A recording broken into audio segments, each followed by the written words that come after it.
De Saint Jean de la Croix, vive flamme d'amour. Troisième cantique. Ô flambeau de feu, dont les splendeurs éclairant les profondes cavernes du sens obscurci et aveuglé, dans ses excellences extraordinaires, donne tout ensemble de la chaleur et de la lumière à son bien-aimé.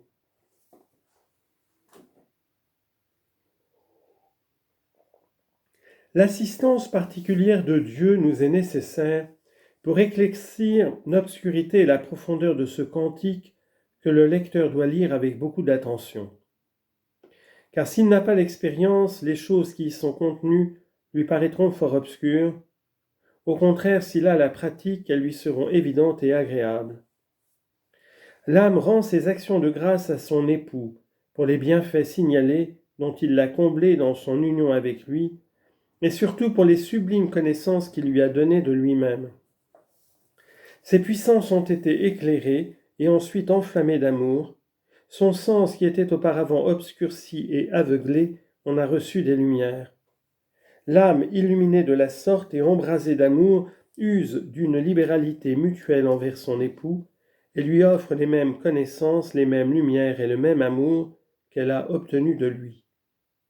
Car le véritable amant est content lorsqu'il donne à son bien-aimé tout ce qu'il est et peut être, tout ce qu'il a et peut avoir, tout ce qu'il vaut et peut valoir, et plus ce qu'il donne est grand et excellent, plus il le donne volontiers. Premier vers, ô flambeau de feu. Il faut supposer que les flambeaux ont deux propriétés, qui sont la lumière et l'ardeur. Et pour entendre ce vers, il faut encore savoir que Dieu renferme en sa seule et simple essence toutes les vertus et toutes les grandeurs de ses attributs. Car il est infiniment sage et puissant, bon et miséricordieux, juste et fort, doux et aimable. Il a enfin toutes les autres perfections que nous ne pouvons comprendre en cette vie. Néanmoins, lorsqu'il s'est uni à quelque âme et qu'il a la bonté de lui donner quelque connaissance extraordinaire de lui-même, cette âme connaît aussi parfaitement que la foi lui peut permettre, dans la seule et simple essence de Dieu, toutes ses perfections. Et parce que chacune d'elles est l'être de Dieu, et que Dieu est le Père, le Fils et le Saint-Esprit, l'âme en a la connaissance. De plus, comme Dieu est une lumière infinie et un feu infini, il est, selon chacun de ses attributs, infiniment ardent.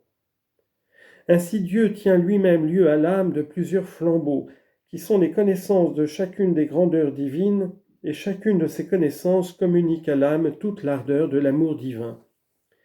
Et toutes ensemble ne sont qu'un flambeau dans la seule et simple essence de Dieu, et ce flambeau seul, égal à tous les flambeaux, répand de toutes les manières possibles la lumière et la chaleur qu'il contient. Car Dieu, qui est ce flambeau, jette ses lumières et ses ardeurs comme tout-puissant. Il les jette comme bons, il les jette suivant toutes ses autres perfections, de sorte qu'il verse dans l'âme la connaissance et l'amour de lui-même, en se découvrant à elle autant qu'elle en est capable. Car la splendeur que ce flambeau en tant que tout-puissant lui présente, produit en elle la lumière et l'amour divin en tant qu'il est tout-puissant. De cette façon, Dieu lui est un flambeau de puissance infinie, luisante et ardente. La splendeur de ce flambeau lui donne encore, en tant que sage, excite en elle la chaleur de l'amour divin en tant que sage. Il faut dire la même chose des autres attributs. Moïse vit autrefois ces flambeaux sur la montagne du Sinaï, lorsque Dieu se montra en passant. Ce prophète se prosterna promptement, le visage contre terre. Il eut la vue de quelques-unes de ces grandeurs. Il nous en a donné quelque idée, et s'abandonnant à l'ardeur de son amour pour Dieu, « Ah, souverain Seigneur !» s'écria-t-il, « Dieu de miséricorde, de douceur, de patience, de vérité, qui faites miséricorde à tous les hommes, qui détruisez l'iniquité et les péchés, devant qui personne n'est innocent par son mérite. » Exode chapitre 34, versets 6 et 7.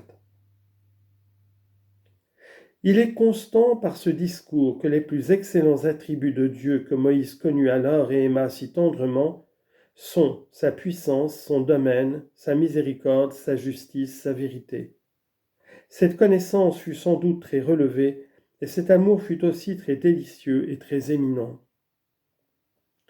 Mais il est nécessaire de remarquer, premièrement, que le transport d'amour où l'âme éclairée et échauffée du feu de ce flambeau tombe est excessif et admirable, et aussi grand qu'il le doit être pour la capacité de l'âme, et qu'il est causé par la vertu de plusieurs flambeaux, dont chacun allume l'amour dans l'âme. La flamme, l'ardeur, la lumière de l'un contribuent à la flamme, à l'ardeur, à la lumière de l'autre, de sorte que tous ces flambeaux ne sont qu'une lumière et qu'un feu, et que cette lumière et ce feu sont tous ces flambeaux ensemble. Il faut remarquer en second lieu que l'âme est infiniment absorbée en toutes ces flammes si sublimes et si délicieuses. Elle est blessée par chacun d'elles d'une manière très délicate. Elle l'est encore davantage par l'amour de la vie, mais vie qui lui paraît alors la vie éternelle et le trésor infini de toutes sortes de biens. Elle découvre alors la vérité de ces paroles de l'époux. Ces flambeaux sont des flambeaux de feu et de flamme. Cantique des Cantiques, chapitre 8, verset 6. Certainement, si un seul de ces flambeaux donna une extrême crainte à Abraham lorsque Dieu lui fit connaître en passant la rigoureuse justice dont il devait user contre les Cananéens, combien plus de lumière, de délectation et d'amour tous ces flambeaux, toutes ces connaissances de Dieu produiront-elles en l'âme lorsqu'elles fondront toutes ensemble dans son esprit et dans son cœur. Genèse, chapitre 15, verset 17. Ô âme, que ces lumières, que ces délices que vous recevez en ces heureux moments sont excellentes. Qu'elles ont de variété, puisque Dieu se sert de toutes ensemble pour vous communiquer sa joie et son amour, selon ses grandeurs et selon la mesure de son amour pour vous.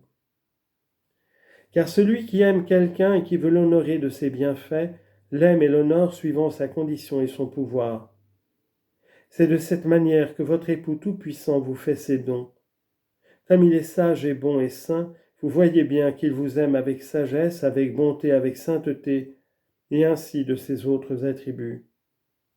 Et comme il est infiniment libéral, vous êtes convaincus qu'il vous donne ses biens libéralement, sans intérêt. Il vous montre avec plaisir sa face pleine de grâce, et dans les mouvements de son saint amour, il vous dit « Je suis à vous, je suis pour vous, mon plaisir est d'être tel que je suis, afin que je me donne à vous et que je sois à vous. » Qui peut donc trouver des termes, ô âme fortunée, pour exprimer ce que vous sentez, lorsque vous vous voyez ainsi aimé, estimé, élevé si haut? Car quoi qu'on puisse dire, on dira moins qu'il n'y a effectivement dans cet état, où l'âme est toute transformée en Dieu, par les lumières et l'ardeur de ses flambeaux, et par le feu de cet amour inconcevable.